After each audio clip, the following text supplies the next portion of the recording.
माय माऊली नमस्कार. विविध कथासार ग्रंथमधून महान ग्रंथ जैमिनी अश्वमेध कथासार भाग 15 अभिवाचन करत आहे.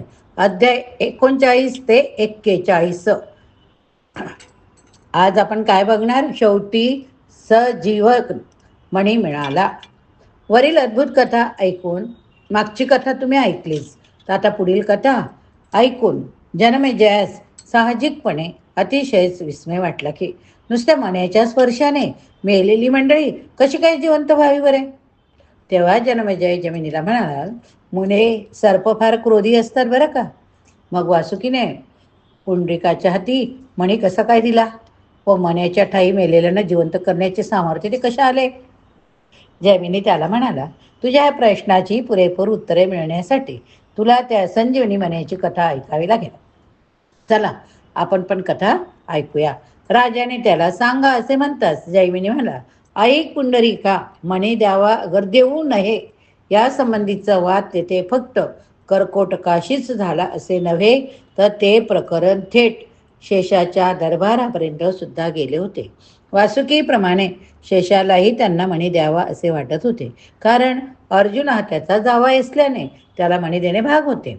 तरी सुद्धा धृतराष्ट्र नावाच्या फणीने असे करण्यासाठी हरकत घेतली. तो म्हणाला, राजा, हा मणी म्हणजे प्रत्यक्ष आम्हा फणी वर्गाचे जीवन आहे. त्याच्यामुळे आम्हाला गरुडाची तमा वाटत नाही. गरुडाला मातंग ऋषीच्या शापामुळे पाताळात येता येत नाही, पण आम्ही भूलोकावर गेलो आणि गरुडाने आम्हास मारिले तरी या मण्याच्या अंगी असलेल्या अतिशय दिव्य अशा सामर्थ्याने आम्ही पुन्हा जिवंत होतो. संजीवक मणी म्हणजे प्रत्यक्ष अमृताची बरणीच. तुम्ही जर ते अमृतच मानव जातीला देऊन टाकले तर मग आम्ही यापुढे जगावे तरी कशाच्या बळावर? शेषाने उत्तर केले, प्रधाना, तुझी दृष्टी फार म्हणजे फार कोती.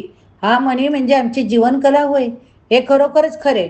पण श्रीकृष्ण हा सुद्धा संजीविक नव्हे काय?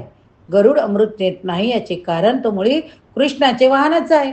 अरे, शरीरातील रक्तवाहिन्या, रक्त यांचा जसा परस्पर संबंध असतो तसाच श्रीकृष्ण गरुड यांचा सुद्धा संबंध. हा फक्त तो जडमणी तुला दिसतो, तो अमृत नव्हे. अमृत म्हणजे आपल्यातील असलेली जीवनकला. तुम्ही भूलोकावर जाऊन छिन्नभिन्न झाला म्हणजे काही तुमची जीवनज्योती संपूर्णपणे विझत नाही. तुम्ही जरी येथे मैल्यासारखे दिसत असला तरी नुसत्या हवेने फिरून तुम्ही जिवंत होता ना. याचे कारण तुमचे जीवनकला कमालीची हेच होय. तुम्ही पाण्यात पडताच तुमची जखम भरून निघून शरीर पुरवत होते, हे तुला माहीतच आहे. तुमच्या दातात अमृत असते, त्याला मानव प्राणी विष मानतात. पुंडरीक इकडे आपल्याकडून मणी मागून नेण्यासाठी येताना अर्जुनाला वर्षकेतूला दोष करून आला. याचे कारण त्याच्या शरीरातील जीवनज्योती या विषरूपी अमृताने तो मणी घेऊन येथून तेथे जाईपर्यंत टिकावी म्हणून. अरे धृतराष्ट्रा, ही जीवनकला म्हणजे केवळ ईश्वरी कृपा, कृष्ण कृपा. वेडे जरी आपण हा मणी दिला नाही तरी कृष्ण नाही का त्यांना जिवंत करणारे? धृतराष्ट्राने यावर अशी शंका काढली की असे जर आहे तर मग कृष्णाने अभिमन्यूला का मरू दिले? त्यावर शेष म्हणाला, अभिमन्यूचे तसेच मरण होते म्हणून तसे मरू दिले. तेव्हा धृतराष्ट्र म्हणाला, मग ऋषकेतू अर्जुनादी पांडवीर केव्हाच रणांगणी गेले आहेत. शेष म्हणाला, तसे नाही. मृत्यूलोकीचे मरण फार स्थूल असते, त्यांची जीवनकला हे इतके सूक्ष्म करीत नाहीत. पण पांडवीर अतिशयच सूक्ष्म जीवनकलेचे आहेत, कारण ते खरेखुरे कृष्ण सखे. त्यांच्यात भक्ती ज्ञान दोन्ही जास्त प्रमाणात. भक्ती ज्ञान वैराग्य कर्म धर्म ही 5 मिळून जीवनकला होते, आणि ती कला म्हणजेच कृष्ण होय. यावर पुढे धृतराष्ट्र म्हणाला, महाराज, तुम्ही कृष्णाला आपल्यापेक्षा फार मोठे मानता व त्या योगे मानवाला सुद्धा फार मोठे महत्त्व देता. यामुळे तुम्ही आम्हा नागलोकाचे अपरिमित नुकसान करीत आहात. केवळ आपल्या स्वतःच्या एका कन्येचे वैधव्य टाळण्यासाठी तुम्ही सर्व नागकन्यांना वैधव्य आणाल. प्रधानाचे बोलणे शेषराजासाठी अजिबात रुचले नाही, अजिबात रुचले नाही. तरी पण धृतराष्ट्राला एकदा खरे म्हणे रहस्य कळावे म्हणून तो पुंडरीकास म्हणाला, पुंडरीका, तू प्रधानाचे माझे आता झालेले भाषण ऐकतेस ना? या दुरात्म्याला माझा युक्तिवाद सत्यवाद यापैकी काहीच पटत नाही. तरी तू आता मृत्यूलोकी परत जा आणि बबरू वाहनास सांग की, काय सांग, तुला आता जे पाहिजे ते करण्यास तुला पूर्ण मोकळीक आहे. शेषाची यच किंचितही त्यास हरकत नाही. नंतर पुंडरीकाने परत मणिपुरास येऊन बब्रू वाहनास त्याच्या मातांना पाताळातील सर्व वृत्तांत निवेदन केलं. ते पुंडरीकाने सांगितलेले सर्व ऐकून बब्रू वाहन फार संतोषला. पाताळात आपल्या सैन्यासह वर्तमान शिरला. त्याच्या स्वारीची बातमी नागराजास कळताच शेषाने धृतराष्ट्रास सुद्धाच पाठविले. ते नाग आणि मानवाचे होत असलेले युद्ध पाहण्यासाठी सर्व देवही पाताळात गेले. असो, सर्पांनी मानवांना दंश करून पछाडण्याचा सपाटा चालविला. धृतराष्ट्र तर आपल्या मुखामधून विषाग्री ओकून ओकून बभ्रू वाहनाचे सैन्य जाळून काढू लागला. हरिस्मरण म्हणजे नुसता हरिहरी करीत ध्यानस्थ बसला असे नाही, तर सजीवता ही सद्गुणाची फलश्रुती होय. अशा बभ्रू वाहनाने मनाचा निर्धार केला. त्याने सर्प सैन्यावर आपल्या बाजूने मयुरास्त्र सोडले, मधु अस्त्र पिपीलिकास्त्री सोडली. त्यामुळे सर्पाच्या सर्व अंगावर मधाचे फुवारे उडून त्यामुळे त्यांच्या सर्वांगावर कोट्यावधी मुंग्या चढून सर्पांना डसू लागल्या. त्यामुळे सापांची तडफड सुरू झाली. त्या पाठोपाठ त्याने नकुलास्त्राची योजना केली. त्यामुळे लगेच लाखो मुंगसे सर्पावर चालून जाऊन त्यांची खांडोळी करू लागले. धृतराष्ट्र निचेष्टित पडून त्याचे शिल्लक राहिलेले सैन्य पाताळात पळून गेले. अखेर शेवटी बभ्रू वाहनास शेषाने संजीवकमणी देऊन टाकला आणि राहिलेल्या सर्पाचे रक्षण केले. धृतराष्ट्र मात्र शेवटपर्यंत बभ्रू वाहनास शरण गेला नाहीच. तो रणांगणावरच सावध होऊन आपल्या दुर्भती व दुर्भाव नावाच्या दोघा मुलांना म्हणाला, आता अर्जुन जिवंत होईल. मी बभ्रू वाहनास दुखविले आहे. तो धर्माचा अश्वमेध यज्ञ पुरा करण्यास मदत करील. यज्ञ पुरा झाल्यावर ऋषकेतूसह ते सर्वजण माझ्यावर सुलू होतील, ते नक्कीच. हे ऐकून त्याचे दोघे पुत्र त्याला म्हणाले, तात, आम्ही जिवंत असता तुम्हाला त्याची काळजी कशाला करायला हवी? आम्ही धर्माचे द्वेष्टे, सत्कर्माचे नाशक, भूतलोक दयेचे घातक, परधनाचे मालक उर्फ चोर आहोत. आता तुम्ही पहा, मी पार्थाचे शिरच लपवून ठेवतो. जेथे गरुड प्रवेश करू शकणार नाही अशा विवरात दडून बसतो. तुम्ही राजसभेत अगदी निर्धास्त असावे. असे बोलून त्यांनी म्हटल्याप्रमाणे अगदी तसे केले व ते दालभ्य वनात जाऊन लपवून बसले. इकडे पार्थस्त्रिया पाहतात तो अर्जुनाचे शिर त्यांना तेथे दिसेना. तेव्हा त्या दुःखाने विलाप करू लागल्या. इतक्यात शेषाकडून संजीवक मणी घेऊन बभ्रू वाहन आजोबासह तेथे आला. त्याला तर ते दृश्य पाहताच मूर्छा आली. तिकडे हस्तिनापुरात कुंतीला हे स्वप्न पडले की पार्थ तेलाच्या विहिरीत पडला. तेथून उंटावर बसून तो दक्षिण दिशेस निघून गेला. त्याच्या सर्व अंगास गायीचे शेण माखलेले, जास्वंदीचे फुले त्यात रुतलेली दिसत होती. हे कुंतीचे स्वप्न ऐकून श्रीकृष्णाने आपले गरुडाच्या आकाराचे विमान आणले. त्यात भीम, कुंती, द्रौपदी, सुभद्रा, रुक्मिणी, सत्यभामा इत्यादिकांना घेऊन लागोलागच तो मणिपुराच्या रणांगणात येऊन उतरला. पार्थादिकांच्या प्रेताजवळ सर्वांची एकच गर्दी झाली होती. श्रीकृष्णाला आपला प्रिय सखा अर्जुन मृत झाल्याचे प्रत्यक्ष पाहून अतोनात दुःख झाले. तो परमेश्वराचा ज्ञानावतार, पण त्यावेळी धाय मोकळून रडू लागला. तेव्हा भीमाने त्याला म्हटले, असे नुसते रडण्यापेक्षा तुला काही अन्य उपाय करता आला तर पहा. तू कैवल्यधाम पूर्णावतारी आहेस.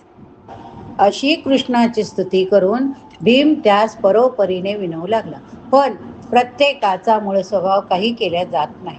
कृष्णाची स्तुती करता करता अर्जुनाला मारणाऱ्याची तोंडे चुरडून टाकण्याची भाषा भीमाने शेवटी आपल्या तोंडातून काढलीच. इकडे मूर्छित झालेला बभ्रू वाहने भानावर आला होता. त्यामुळे त्याला भीमाचा कृष्णाशी झालेला संवाद ऐकू आला. त्या सरसा तो आपल्या उभय मातांचं श्रीकृष्णाकडे येऊन म्हणाला, मी या सर्व वीरांना मारून पिता व भ्राता यांच्या वधाचे महान पातक केले. नंतर त्याने आपली माहिती सांगून भीमसेनास म्हटले, आता मला तुमच्या नावाजलेल्या गदेने प्रहार करून ठार मारून टाका. मात्र मी पाताळातील नागांचा फडशा पाडून हा संजीवक मणी त्यांच्यासाठी आणला आहे. आता पार्थाचे शिर आणून धडास मिळवून त्याला ह्या मण्याचा स्पर्श करा. माझ्या गैरहजेरीत कुणी दृष्टाने पार्थशिर चोरून नेले असे दिसते, तेव्हा त्या कृत्याची सुद्धा जबाबदारी मजवरच होते. तरी श्रीकृष्ण तुझ्या सुदर्शनाने आता माझ्या शिरच्छेद केला तरच मी पावन होईल. या माझ्या उभय मातांना, सुभद्रा द्रौपदींना वैधव्य पंकात लोटणारा मी, तेव्हा माझा नाश व्हायलाच पाहिजे. असे म्हणून तो कृष्ण चरणी लीन झाला. त्याच्या मातांनीही आपल्या सासूच्या चरणी लोळण घेतले. त्यांच्या स्पर्शाने ती शोकांतही अतिशय खवचटपणे बोलली, तुमचे वंदन मला चांगले पावले. तुम्ही विषदृष्टी स्त्री आहात. भुजंगुरासी बाळगून माझा पार्थबाळा कायमचा निजला. त्याला मारण्याशिवाय आणखी दुसरे काय मिळणार. कुंतीचे हे वाग्बाण ऐकून शेष म्हणाला, देवी, भुजंगांना विषाप्रमाणे अमृते लाभलेले असते, म्हणूनच भगवान माझ्यावर निदासपणे शयन करीतात.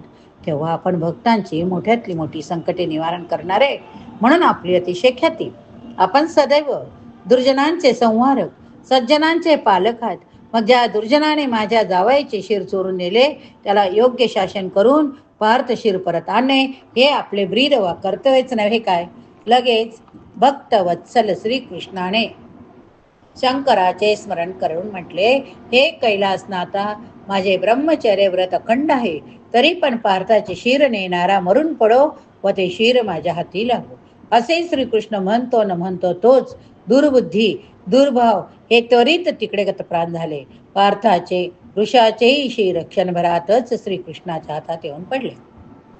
लगेच कृष्णाने पार्थ कायेस वृषकेतूचे त्यांच्या धडास लावून संजीवक मण्याने त्यांना उठविले. नंतर प्रद्युम्न, नीलध्वज इत्यादी सर्व महारथींना वरणात पडलेल्या सर्व जीवमात्रास नीलमण्याचा स्पर्श करून जिवंत केले. ते पाहून सर्वांना अतिशय हर्ष झाला. बब्रुवाहनाने वंदन करून पित्याची, आपल्या ज्येष्ठ भ्रात्याची क्षमा मागितली. तेव्हा त्यांच्या प्रचंड पराक्रमाची सर्वांनी वाहवा केली. पण माझी अद्याप आणखी एक शंका राहिलीच.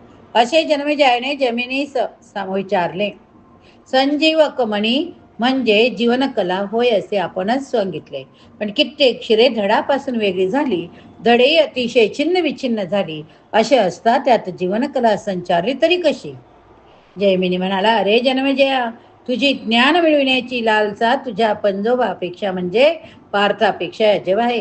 हे पाहून मला फार मोठा आनंद वाटतो. पण हे पहा, हे सर्व ज्ञान मी तुला कदापि देणार नाही. एवढे मात्र सांगतो की अथर्व वेदांत त्याची माहिती आहे. असे म्हणून मुनी थोडा वेळ स्वास्थ बसले. तेव्हा राजाही मूर्तभर संचित राहिला. मग राजा म्हणाला, मुने, ज्ञानदात्याने श्रोत्याला अज्ञानात ठेवून असे कोणते कल्याण होईल. असंयमी अश्रद्धावान माणसाला हे गुप्त ज्ञान दिल्यास तो स्वतःचे मानवाचे आमचे अहित करतो, हे मी कबूल करतो. पण मी असंयमी अश्रद्धावान मुळीच नाही आणि त्या ज्ञानाचा दुरुपयोग तर मी कधीही करणार नाही, हे आपण जाणताच जैमिनीने एक क्षणभर थोडासा विचार करून म्हटले, राजा, द्वापार युग संपवून आता कलियुगाला सुरुवात झाली आहे. प्रभू रामचंद्राच्या वेळेचा संयम कृष्णावतारी नव्हता. आता कलियुगी भेद हा या युगाचा धर्मच झाला. तुझ्या माझ्यासारख्यावरही युगधर्माचा परिणाम निश्चितपणे होतो आहे. चिकित्सा करणे, पृथक्करण करणे, का करू, केव्हा, कोणी वगैरे प्रश्न उत्पन्न करून बुद्धिगम्य ज्ञान मिळविणे ही मोठी शक्ती. पण ती कुणाची, तर केवळ मानवी मेंदूची. मानवांना केवळ मेंदू ही एकच शक्ती आहे काय?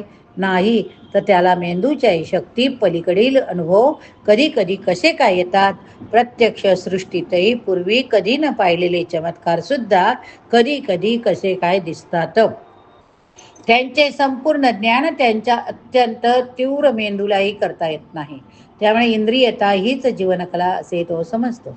म्हणूनच जीव आपले शरीर सोडून निघून गेला म्हणजे तो संपला की काय? नाही, तसे होत नाही. त्याचे शरीर संपूर्ण पंचमहाभूतात विलीन झाले असे आहे. जीव याच आकाशात वासना रूपाने नेहमी संचार करीत असतो. मनातील त्या वासनाचे नियंत्रण जो कोणी करील त्याला वासनानुसार देह बनविता येईल. हे मानवी शरीर फुग्यासारखे, पण आपल्याला स्वेच्छेप्रमाणे फुगे करता येतात. अर्जुनारिकाच्या वासना श्याम कर्ण अश्वाच्या रक्षणाच्या होत्या, म्हणूनच त्यांचे नियंत्रण कृष्णाला करता येत होते. त्याने प्रत्येक वेळी नवे फुगे न करता असलेले फुगे पुढे चालविले. रिठ्याच्या फेसाचे फुटलेले फुगे फिरून तयार करता येत नसतील, पण माणसाचे देह छिन्नभिन्न झाले तरी ते स्थूल असल्या कारणाने रसायनशास्त्रानुसार फिरून तयार करता येतात. ते जे शास्त्र आहे ते अखंड ब्रह्मचार्यास नियती नियमानुसार कळते. तसा श्रीकृष्ण चतुर्वेदी मंत्रद्रष्टा मंत्र करताही होताच. हे ज्ञान हे प्राप्त करण्याची इच्छा धरणाऱ्या सर्वांनाच कसे अवगत होईल बरे? तसे होण्यात कोणाचाही फायदा नाही. आपल्या वासनानुसार नवे देह धारण करून घेणे हे त्या जीवनालाही अधिक आनंददायी फायदेशीर सुखाचे असते. तेव्हा राजा आता धर्मराजाच्या अश्वमेधाची पुढली काय कथा आहे ते सांगा. आता पुढली कथा आहे ताम्रध्वजाची 2 हात. ताम्रध्वजाशी 2 हात. ते आपण पुढच्या भागात बघूया. या ठिकाणी हा भाग संपवूया. श्रवण जर केले असेल तर प्रतिक्रियेत हरे राम हरे कृष्ण नक्की लिहा.